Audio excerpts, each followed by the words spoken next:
This podcast is part of the Batman Universe Podcast Network, hosted by the BatmanUniverse.net. Check out everything related to Batman and the entire Bat family at the BatmanUniverse.net, including news and original content related to comics, movies, television, merchandise, video games, and more. Also, check out some of the other unique podcasts that TBU has to offer. Consider supporting this podcast by becoming a patron on Patreon. Even $1 can go a long way in supporting this content that you enjoy. Look for a link over at the BatmanUniverse.net to offer your support now. And now, on with the show. In 2008, a podcast was created with one goal: to bring Bat fans around the world news related to movies, comics, video games, television, merchandise, and so much more. And now, the Batman Universe Podcast has returned. Hello everyone, and welcome to the latest episode of the TBU Podcast. I'm Dustin, and BJ and Scott are with me this week.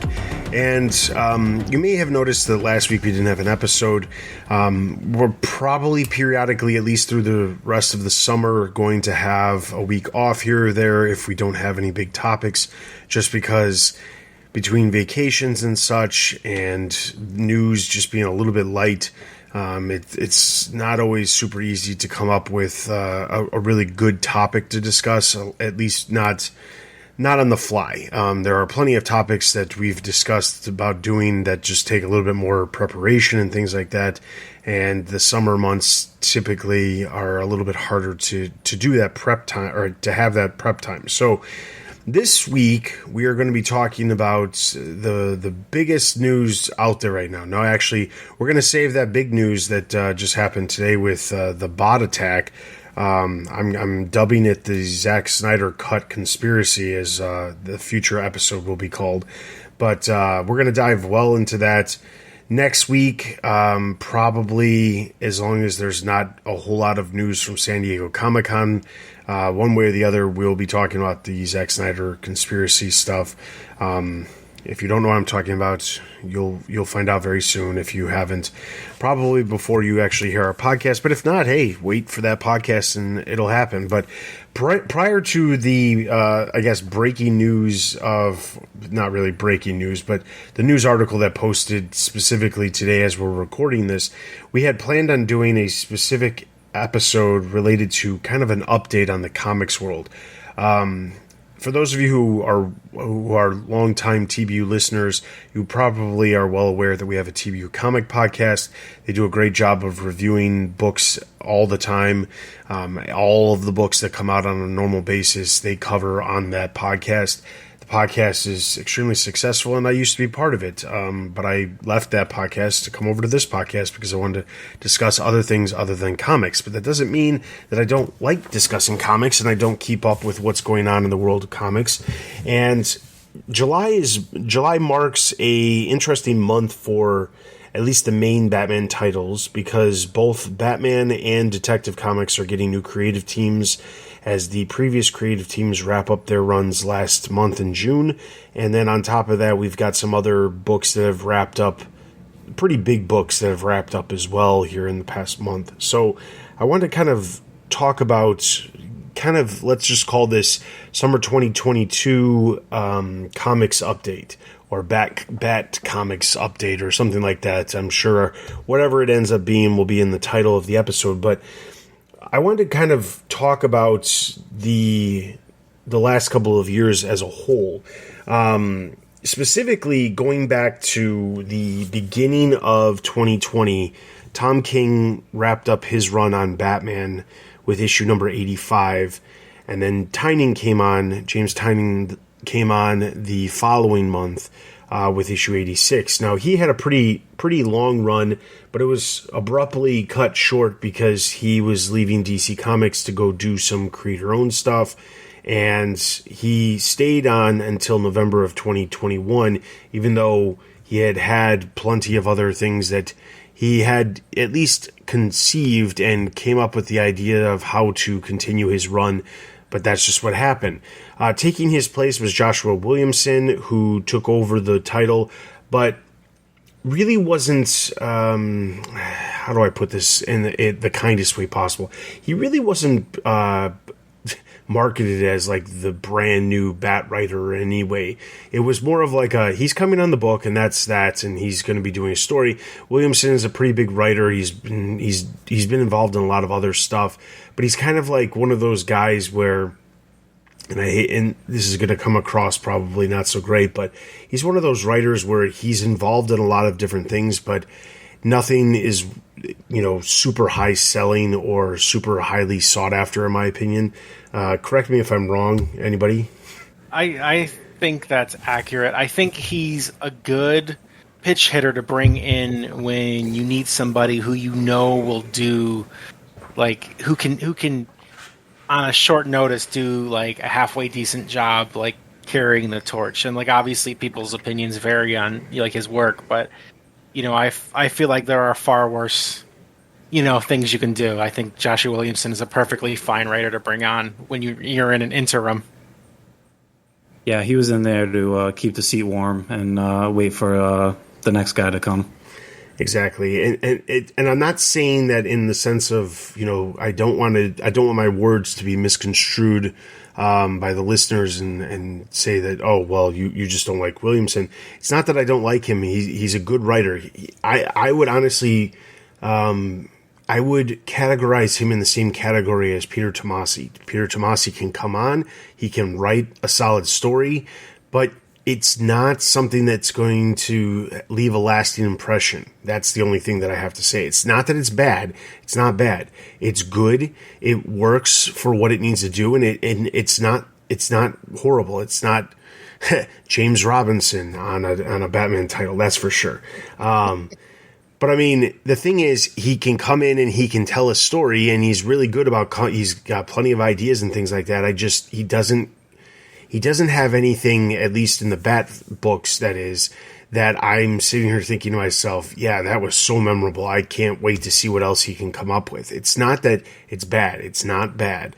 So I want to make that clear, but it's just, you could tell when he came on board and the book was doing whatever it was doing, he had a purpose, which was to come in and write Batman where he wasn't in Gotham City, because the main Batman title at the time was taking a back seat to Detective Comics, which was telling an overarching major story that was literally releasing like weekly. Or was it weekly or was it bi-weekly? I think it was weekly. Yeah, it was weekly. 12 issues. It was crazy. 3 months. It was, yeah. And the thing is, like, in the large scheme of everything that happened with that, he came on to take Batman out of the picture. That's what he came on to do. And it was basically like they went around the room and said, okay, who do we have who can do a Batman story where he's out of the country and potentially set some things up for the future, but no one's going to hold it against you if you just tell a reasonably good Batman story. And he happened to raise his hand, and that's what it comes across as. So he wrapped up his run last month in June, and then immediately this month we have a new Batman writer, new creative team as a whole. And Scott, you're currently reviewing Batman, so and I know the first issue you enjoyed. So, what do you think about everything that's going on right now with Batman? It's it's hard to say. I mean, like, obviously they have a really strong team. Jorge Jimenez is a fantastic artist. They're bringing back an old favorite that worked with Tynion, and his art is, personally, I love his art. I love him when he's especially paired with Tomi Mori, on colors. And, the writer they picked is a really good choice too.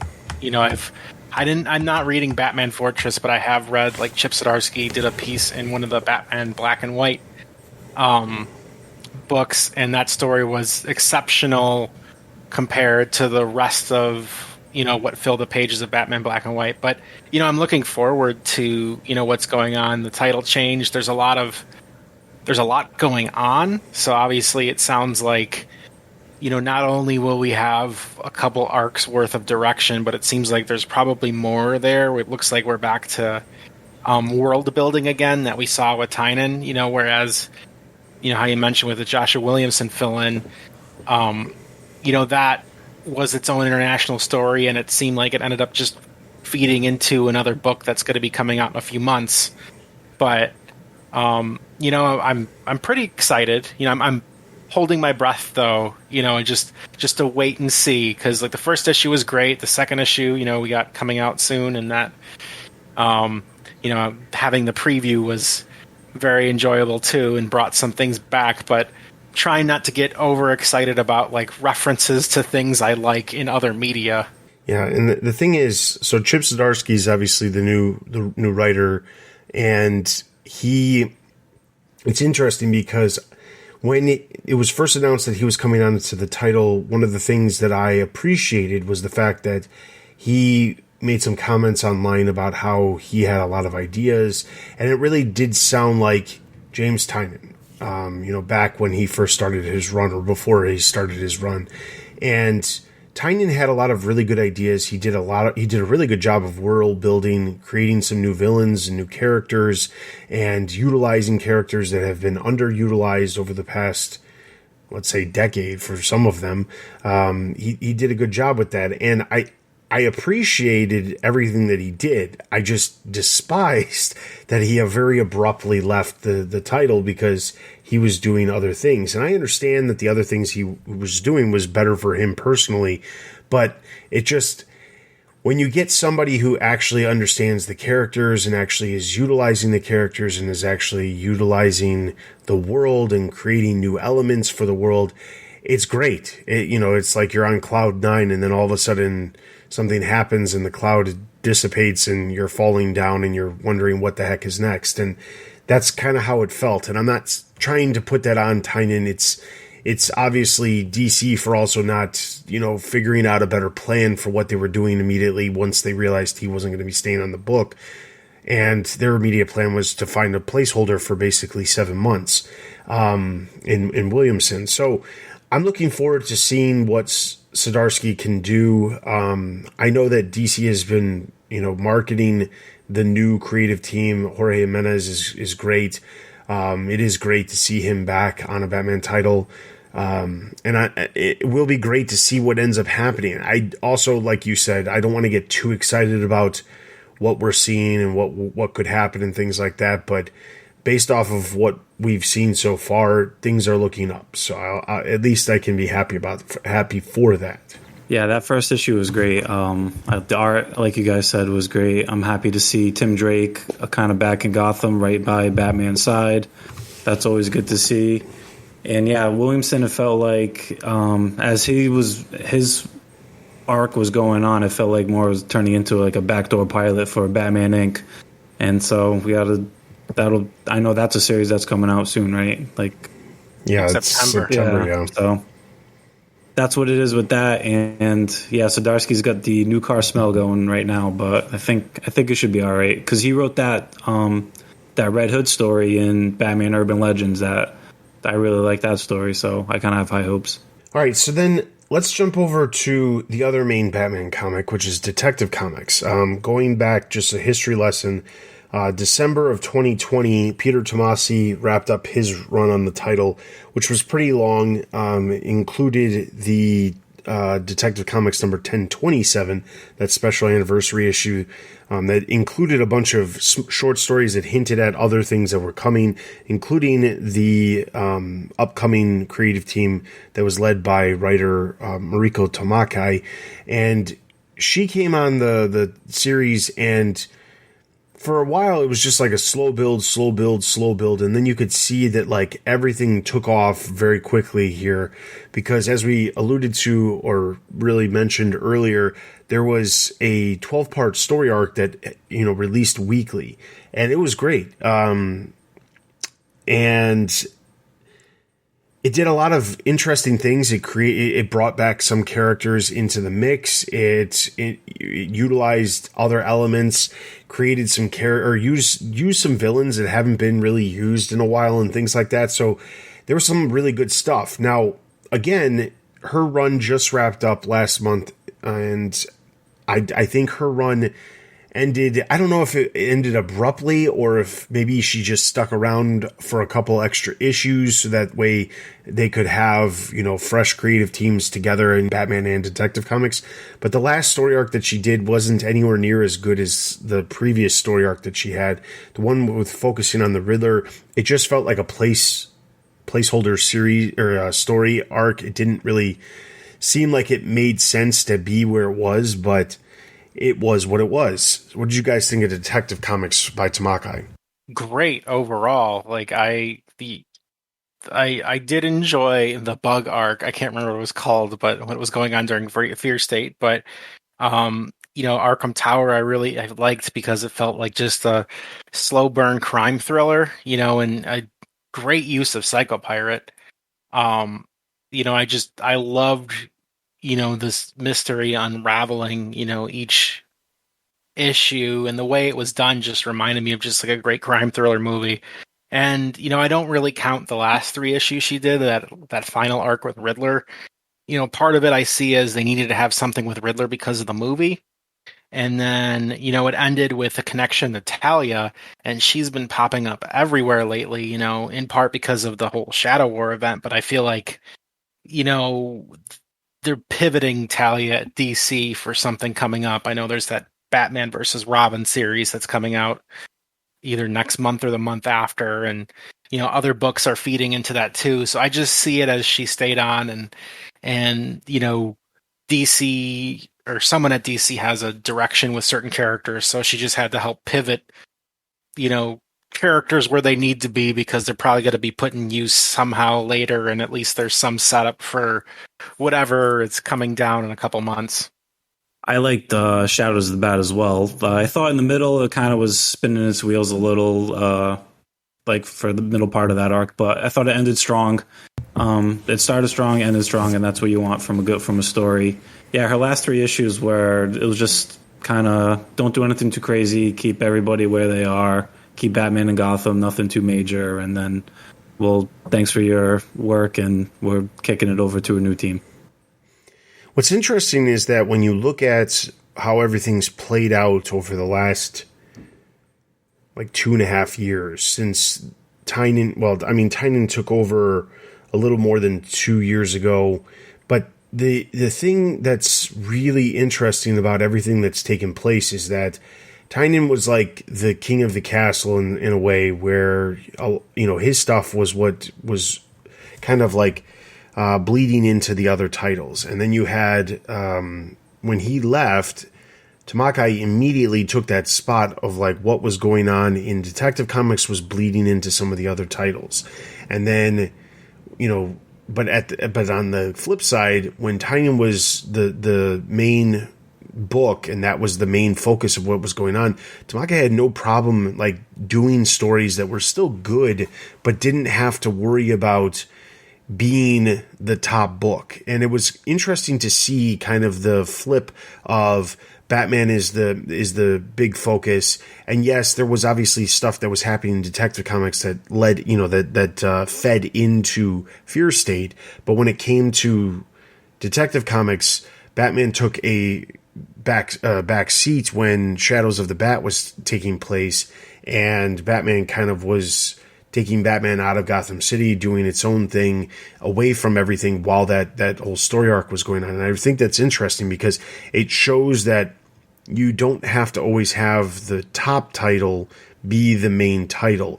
That's not to say that Detective Comics didn't do well. I'm sure it did do very well when it comes to sales.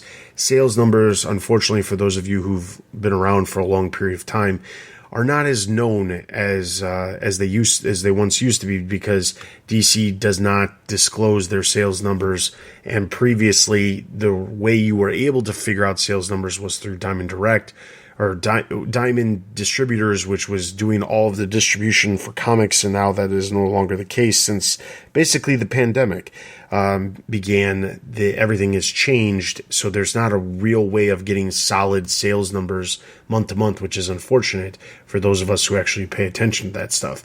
But at the same time, the book was doing well leading up to the fact that they decided to make it a weekly for 12 straight weeks, so it had to be doing well enough for that.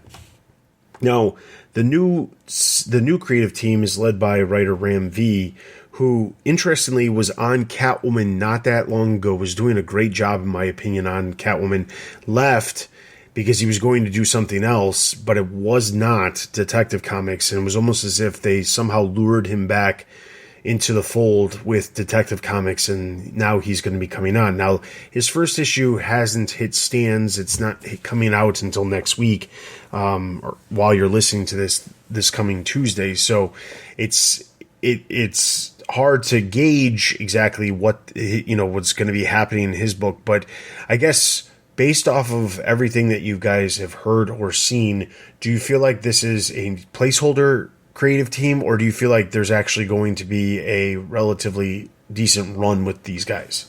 I think there's going to be a decent run. I mean, Ram V right now is at Marvel. He's doing Venom and Carnage, and he's got Swamp Thing going on at DC, which is, arguably my favorite book at DC right now.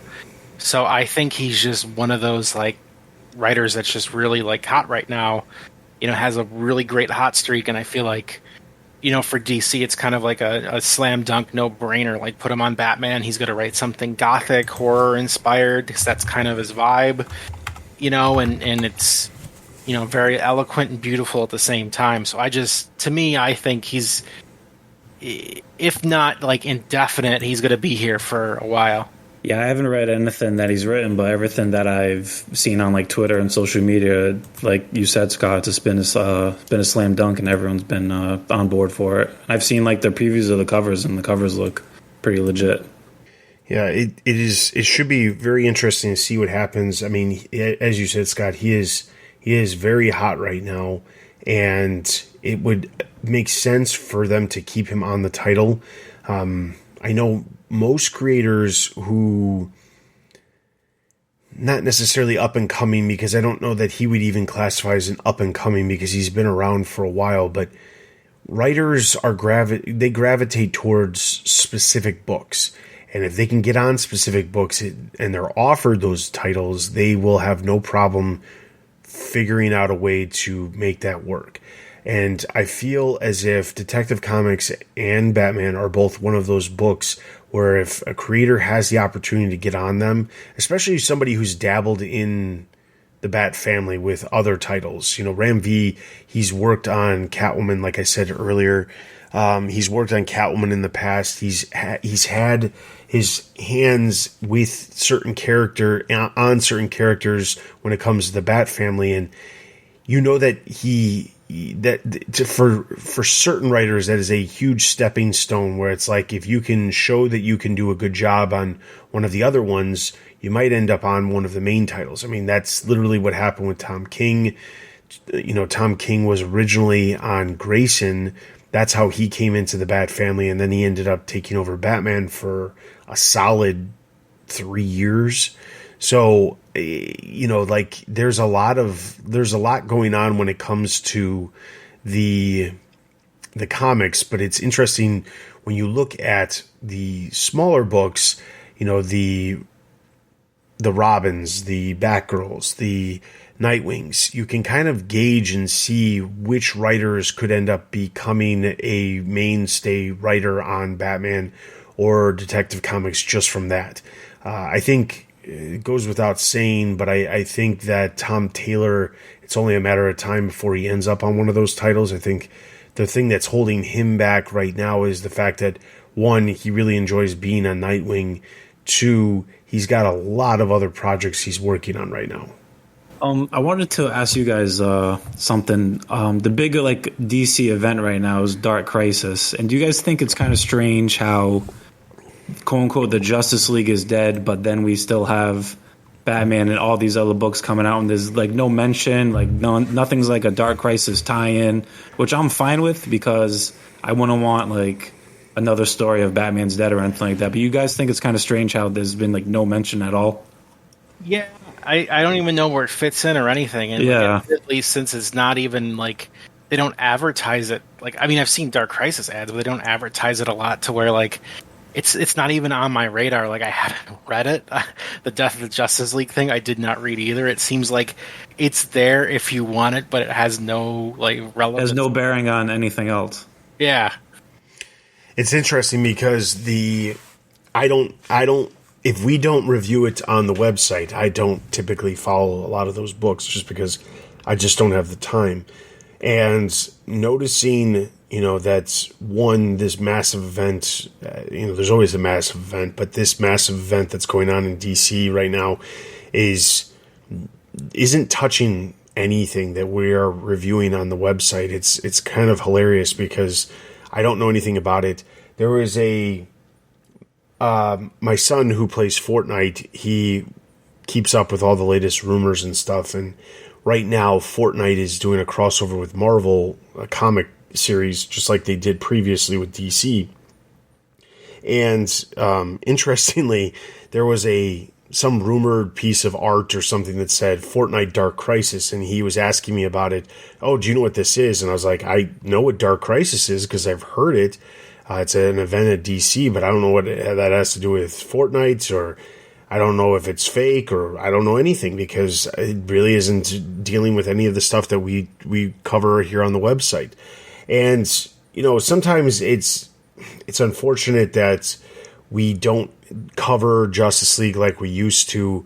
But when you have situations exactly like this, where you have events that are tying into a book like Justice League, but they don't tie into anything else, it just proves the point as to why we should not be covering this stuff, because it's so detached from everything that we, all of the main stuff that we cover here on the website. So, I guess that's a good plug, where if you think that we should be covering Justice League and such on the website, be sure to get in touch with us, tbu@thebatmanuniverse.net. We're always looking for comic reviewers. You can volunteer your time and review one of those awesome Dark Crisis books, or one of Justice League, or I don't know. There's a ton of other stuff that we used to cover that we don't cover anymore just because we just don't have the means to cover all of it.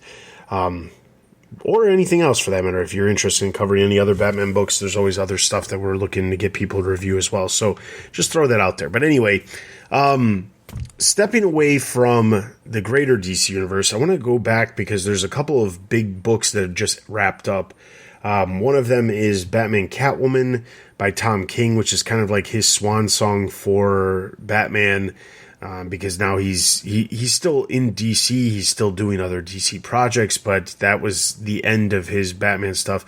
And I say that knowing full well that he's got a mini series right now that has Riddler and Catwoman in it, and Penguin, but that is not necessarily in continuity. But it's arguably Batman Catwoman wasn't necessarily in continuity either. It just depends on how you look at it.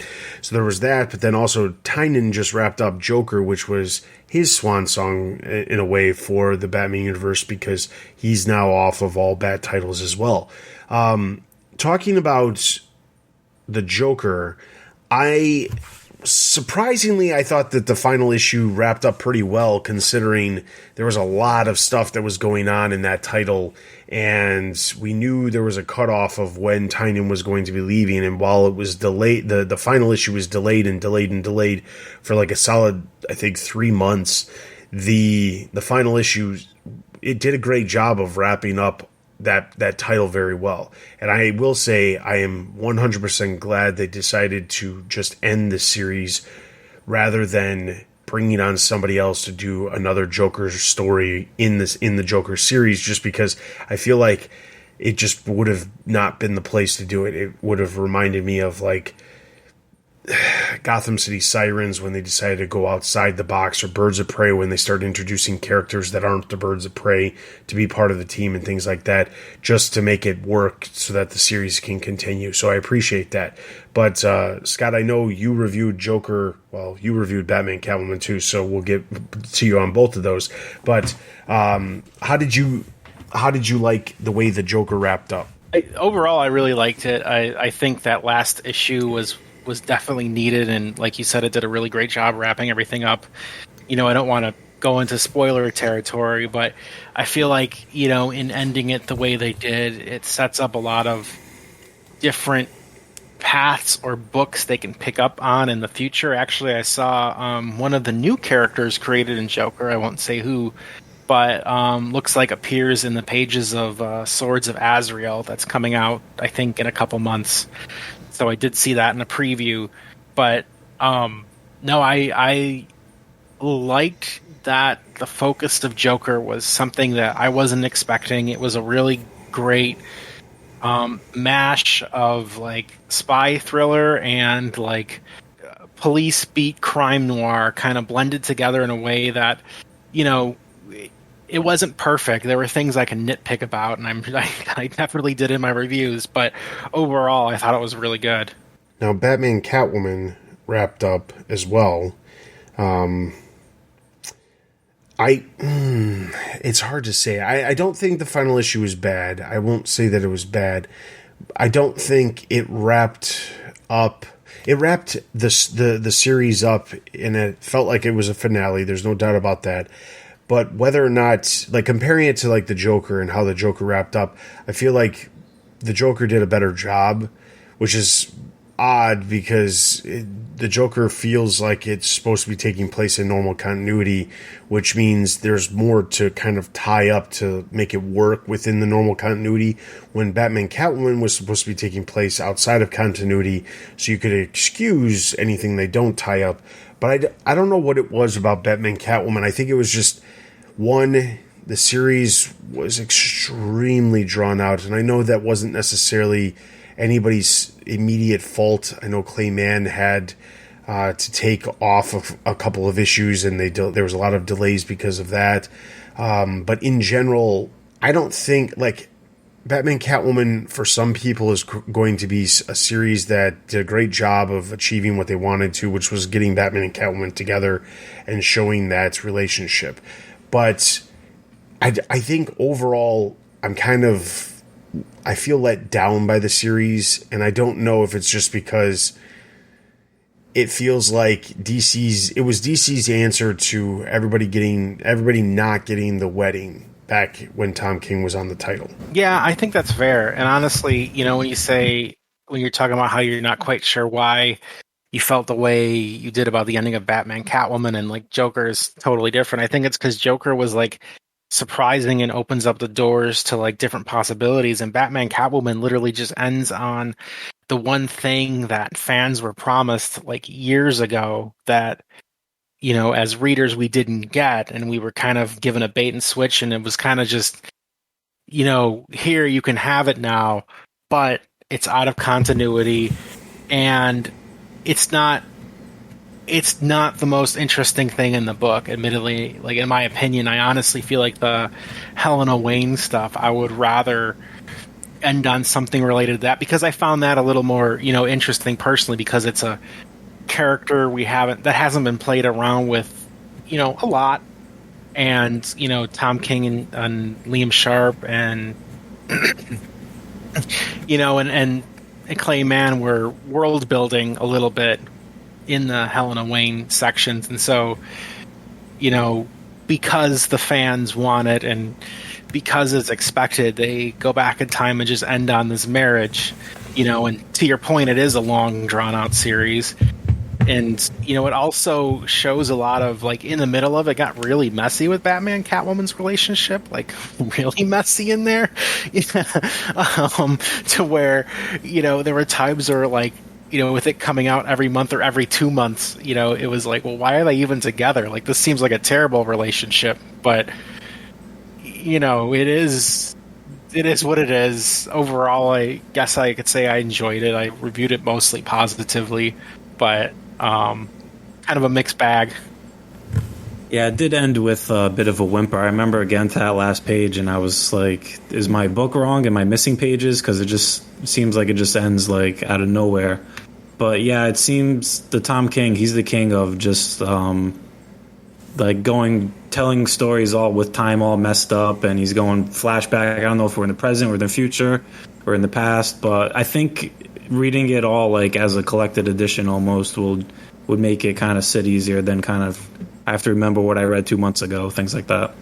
You're not wrong there. I think we've made this comment or maybe not we, but I think in general the comment has been made probably on the Comic Cast about how Tom King's stories, they're great as a collected story, but as an individual issue, sometimes they leave a lot of want. Like, you're wanting something more, you're wanting something else, and to a degree, I understand why certain writers would write like that. It's annoying for those of us who are reading the books on a normal monthly basis. I don't think that there's a better place to plug, to bring this up, but recently there was a comment that I saw about Tom King and the death of Alfred. For those of you who are unaware, towards the end of City of Bane, Tom King killed off Alfred. Bane kills Alfred, and Robin is one of the reasons why Robin goes off and he's not in Gotham for a while, because he kind of feels responsible. And it's also the reason why Batman's kind of like moping around for a while at the very beginning of Tynion's run and things like that. So that said, I saw something recently that said Tom King never wanted to kill Alfred. And I don't know if you guys follow comic news when it comes to the Bat books and things like that as extensively as one could, but there was a point in time before the wedding where Tom King had said that there was something that was going to happen in the books that he pitched to DC, and they had to run it all the way up to the top and ask executives at AT&T at the time, because this would change the entire trajectory of Batman going future. It was that big of a change. And then when Alfred died, everyone was like, oh, wow, that was it. And quite honestly, I didn't actually think it was it, because it happened so I don't know how, it happened just abruptly and without any sort of marketing or and not that obviously killing a character needs a lot of marketing or anything like that, but it just kind of abruptly happened and you were just supposed to accept it. And then I remember months after Alfred was dead, everyone was like, so what was the big thing that Tom King was going to do? Because at this point, Tom King was coming off of Batman. You're all kind of sitting there thinking well, what exactly was it? Some people predicted that it was going to be Batman that actually does marry Catwoman, or, they were going to do something else, like maybe Batman and Catwoman were going to have a kid or something like that. Something that would actually be changing for the character. Not that the death of Alfred isn't life-changing for the character, but it happened so abruptly and it was kind of like a throwaway in the issue that for a while I didn't actually think he was dead. I figured that he wasn't actually dead and he was going to come back. And then it was, no, he actually is dead. And that was the big thing that I kept talking about. Now, here we are more than two years later, and I just saw something recently, and I don't remember where it was. I saw something recently that said that the Tom King's plan was never, ever to kill Alfred. That was something that DC wanted him to do.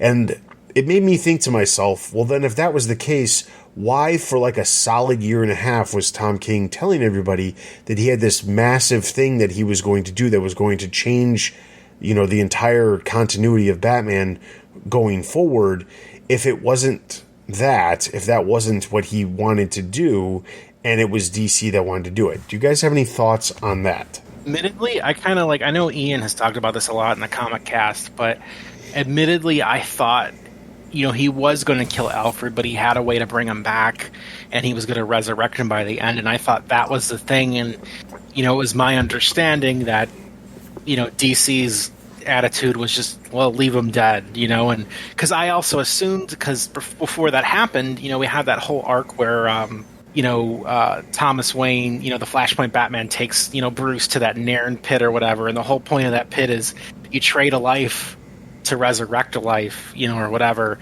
And so I felt once they killed Alfred, right after this arc with this Nairn pit, at the end of the City of Bane, Flashpoint Batman's going to be like, oh, I'm sorry, I will trade my life for Alfred's, and voila, Alfred's back. And I just kind of assumed that that's what that was going to be, but then, that didn't happen. and the R.I.P. Alfred Pennyworth issue we got sometime later. It was just it felt like rushed and not really like well put together, and it just seemed like there wasn't. It seemed like there wasn't a lot of like forethought into this death of Alfred to make it impactful, even in the issues themselves of Batman After. I think the best we got was in like a regular Batman title when Tynion was writing it, and not that special. It was just like within the regular pages, but it felt like the way it was treated felt like a company that was just kind of like flying by the seat of their pants. Like, well, how do we, we've readjusted. We're just going to go with this now, make it work, Yeah. Yeah, it was always so random that they killed Alfred because Batman's not even in Gotham when it happens, right? Like, Bane does it in front of Robin, which I guess I know Rob, Damian, and Alfred have a close relationship, but it did kind of seem like real quick, like literally a snap. But and I know they like in Robin they kind of teased a little that Damian was going to try to resurrect Alfred with some Lazarus juice that he got at Lazarus Island, but then that never went anywhere. So who knows when Alfred's coming back? And then, of course, meanwhile, amongst all of this, we have the Task Force X, which I will say I actually really been enjoying that series, but. We'll talk about that in a second, but in that series, they have this Lazarus resin, which is bringing back villains that have recently been killed with the ability to have them be normal. And then as long as they keep taking this resin, which is essentially these little pills with Lazarus, like this small amount of Lazarus pit, juice, whatever inside of it, it allows them to be alive, and as long as they keep taking the pills, they're fine. But as soon as they don't take the pills, then they become like zombie versions of themselves, and they're trying to kill everything. So I really thought that, like, with all of this stuff that's been happening, you got Lazarus Island, you got Lazarus Resin in Task Force X, you've got the moment that you were talking about, Scott, with Flashpoint Batman, there really did feel like there was supposed to be something happening, and at least one of these things was supposed to be the ability to bring him back. And the fact that now that he's just dead just seems weird, because it's not... I don't feel like that's something that's... Don't get me wrong. I understand that continuity can, has to change to a degree. Characters have to get older. Characters have to die. But Alfred is like a mainstay where there's no media incarnation within the confines of anything that Warner Brothers is going to create that doesn't have Alfred in it. I'm sorry. So the fact that they're just going to kill off Alfred and then just conveniently not have Alfred around in the comics seems a little weird, except for the fact that they keep releasing 1,000 other miniseries that take place outside of continuity, which has Alfred, front and center. So I don't know how that all works, but... I thought in the movie, The Batman, I thought they were going to end up killing Alfred again when he obviously doesn't, but when the bomb goes off, I'm like, damn, they're doing what the comics are doing. Yeah, exactly. All right, so to wrap up the episode, I do want to just talk about some of the other, just quick other series to just keep an eye out on. There's a lot of other Batman stuff. I'm not going to mention every single thing. I'm mostly just going to stick to the actual ongoing stuff rather than talking about all of the actual miniseries, because there is a boatload of miniseries that are releasing. But right now, currently, we've got a bunch of main comics. We've got, personally, I think one of the better ones out there is Nightwing. Nightwing's doing great. If you haven't been checking it out, check it out. There's also Robin, Catwoman, Harley Quinn, Batman Urban Legends, Future State Gotham, I Am Batman, Task Force Z, and Batgirls. Now, out of those ongoing series, I will say, personally, Task Force Z, I think, is extremely underrated. I don't think a lot of people have even been checking it out. I've been enjoying it just because I like seeing some of the lesser used villains, especially villains that one would think are dead and now they're back. I just think it's a cool premise, and I think they've been doing a good job telling the story. Nightwing's For Mr. Bloom fans. Yeah, I don't. Don't get me. I don't want to go there. Nightwing is by far probably the best the best series amongst the group of stuff that's coming out, in my opinion. It's been pretty consistent with Tom Taylor in the writer chair about not only incorporating elements from Nightwing's past, but also incorporating relationships like with Barbara and things like that, things that a lot of fans have really looked forward to seeing but haven't seen in a long time. Is there any of the regular books that you guys are checking out right now that you really are enjoying? Out of those, I'm not. I wanted to stick with Nightwing, because I love Tom Taylor. I will read anything he writes. But I know a lot of people like the art. I am not one of those people. It doesn't work for me. So I kind of ducked out of Nightwing. And the others, I read everyone's reviews on the site. So I kind of have tabs of what's going on. Task Force Z seems interesting, but also kind of confusing. But yeah, the other ones, I'm not really a big Harley Quinn person, though. I am kind of curious about it just because her turn in the core Batman books is, in my opinion, has made her more interesting. Yeah, out of that list, I only been reading Nightwing, which that's definitely been the best book that I've been reading, and I've been reading Robin. And I'm not the biggest Damian fan, but I do enjoy him in that book.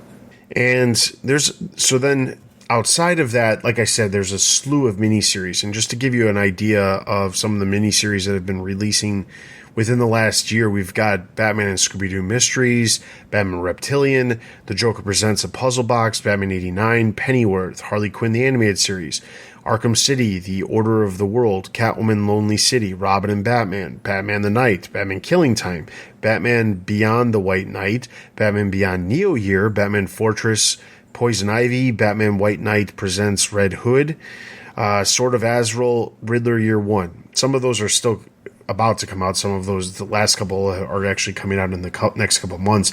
But that is literally stuff that has been releasing for a while. There's a lot of stuff that comes, and that's not even talking about graphic novels or one-shots that have been releasing or that are coming out as well. There's a ton of that stuff too. There's just a lot of stuff in general when it comes to the Bat books, which is one of the reasons why I mentioned we're always looking for new comic reviewers, because there's so much stuff that is actually releasing on a normal basis. So I will say, if there is something, put aside the fact that obviously I'd love to recruit more comic reviewers. If there's something out there that you guys are really enjoying that we typically do not review now, like a lot of this stuff that I just mentioned, those miniseries, we typically review those as collected stories rather than individual issues, just because the collected story just reads better than the individual issues, in my opinion. So if there's any of those that we don't necessarily give a lot of focus on the website, or that the Comic Cast doesn't talk about a lot, be sure to let us know, because it's always something that's, it's good to know what else is going on outside of when it's releasing in trade, which is typically when we're reviewing a lot of those books. So send us a comment about that or any of the other books that you're reading, and let us know what you're enjoying and what you're not enjoying and things like that. So with all of that being said, that's going to wrap up this episode. If you are interested in finding out all kinds of news, original content, other podcasts, all related to Batman family news, related to movies, TV, merchandise, video games, comics, everything related to the Bat fandom, be sure to check out our website, thebatmanuniverse.net.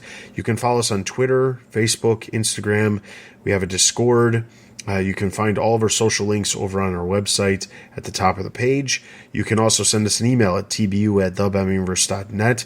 If you are interested in supporting us, just check out our support TBU link over on the website. There's all kinds of different ways you can support, as simple as clicking on affiliate links before you make purchases at a lot of big retailers, or just you can also support us on Patreon, which does allow you to get early unedited versions of these podcasts, as well as the TBU Comic Podcast, depending on which tier you subscribe to. So with all of that being said, thank you so much for listening to this episode. For BJ, Scott, and myself, we will see you guys next time.